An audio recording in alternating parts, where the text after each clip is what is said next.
Nick was born with no arms and no legs, and so he's here to share with us today. So would you welcome up Nick? For those of you who don't know me, my name is Nick Vujicic. I live in Australia. It took me a couple of days to swim across. I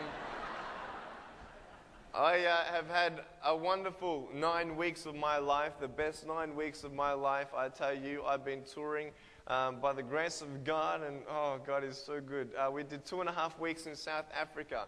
God gave me the strength to speak 40 times in 15 days, and I know, and sometimes 6 times a day doing schools and stuff, and it was wonderful. For those of you who don't know what happened, I was born this way. There's no medical reason why this had happened. So I have no arms, no legs. However, I have a little foot. This is my little chicken drumstick. It looks like a chicken drumstick, to tell you the truth. My dog, when he was going through his teething process, I used to hit him in the head every now and then. But I love swimming. I absolutely love swimming. The funniest thing about me swimming is because half of me is actually lung capacity, I actually float like a life jacket. Seriously. I float and I just bob there, so they call me Bob, right? And I float upright like this, and then I have my little motor here, and I go like that. Philippians 4:4 says this. Here we go. Rejoice in the Lord always. I will say it again, rejoice. Go to verse 6. Do not be anxious about anything, but in everything, by prayer and petition, with thanksgiving, present your requests to God. And the peace of God, which transcends all understanding or surpasses all understanding, will guard your hearts and your minds in Christ Jesus. Now that's a wonderful opening. I love that. I never opened up with that verse before, and I think it's perfect. It's just the message. And I love how God is awesome. You know those songs that we just heard? Let this be a holy moment. And the second song was Your Grace is Enough. This is what this message today is about.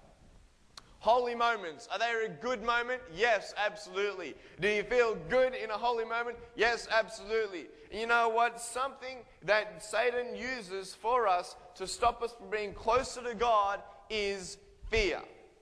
What's the first thing that you feel when something happens that you don't expect? Fear.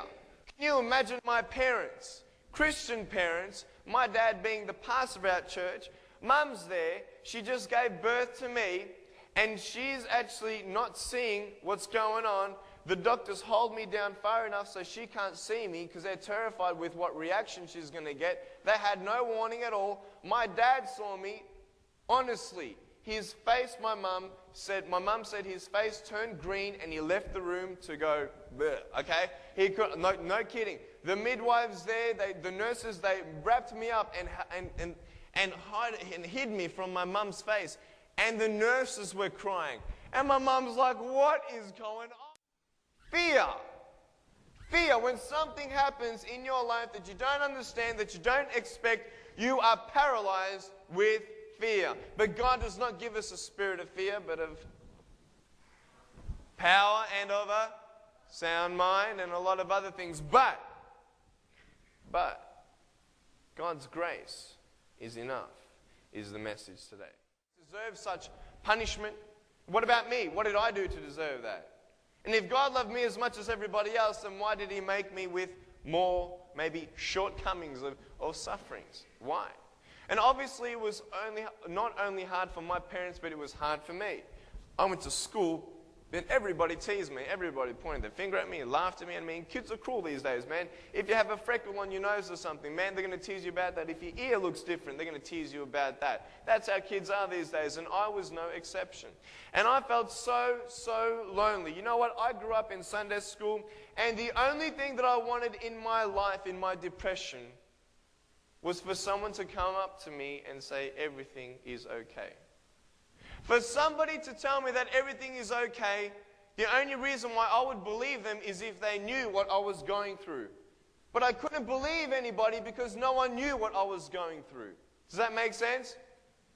And I was screaming out to God, God, where are you? Where are you? I got so depressed. I couldn't do this. I couldn't do that. I never thought I'd have a normal life. Book of Jeremiah chapter 29 verse 11 says this. We'll wait for some pages. Here we go. For I know the plans I have for you, declares the Lord, plans to prosper you and not to harm you, plans to give you hope and a future. Now that's an awesome verse, but our pain and our suffering is so much more real than the presence and promises of God. And you know, we get stretched by God. And then it hurts so much, and then He stretches us a little bit more, and it's hurting even more, and then God says, will you trust me? You see, we come to the edge.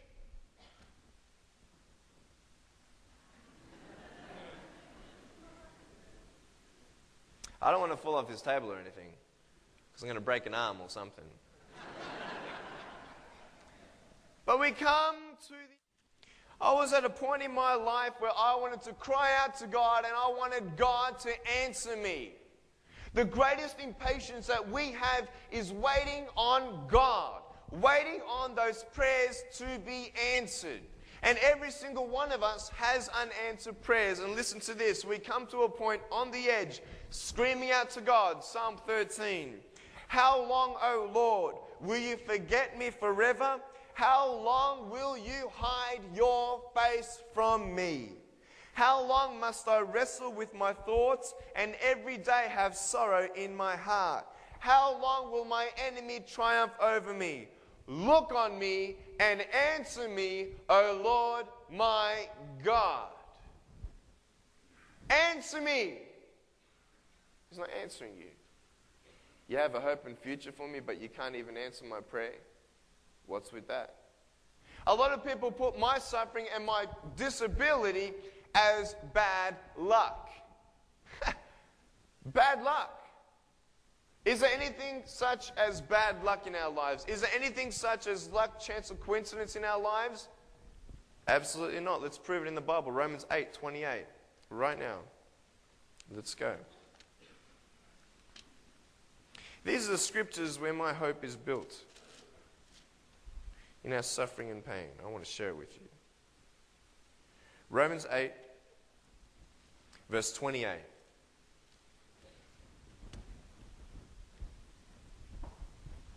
First of all, does God know who you are and what you're going through? If you don't believe it, I want you to read Psalm 139 tonight. He knows absolutely everything. He knows when a sparrow dies in this world today. He's your child. How much more would He know about you? But we doubt that. But check this out. Romans 8:28 says this. And we know that in all things God works together for the good of those who love Him, who have been called according to His purpose. That all things come together for the good. You know what that means? Let me paraphrase that. God knows what He's doing. You go back in time in 1982 and tell my parents, it's okay, God knows what He's doing. Yeah, right. Yeah, right. You can't see that hope. You can't see that glory. But I want to tell you today that no matter who you are, no matter what you are going through, God knows it. He is with you and He will pull you through.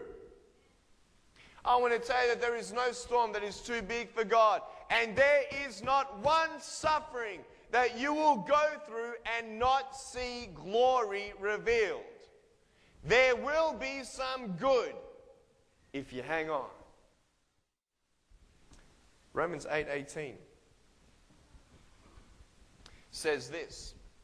For I consider that our present sufferings are not worth comparing with the glory that will be revealed in us.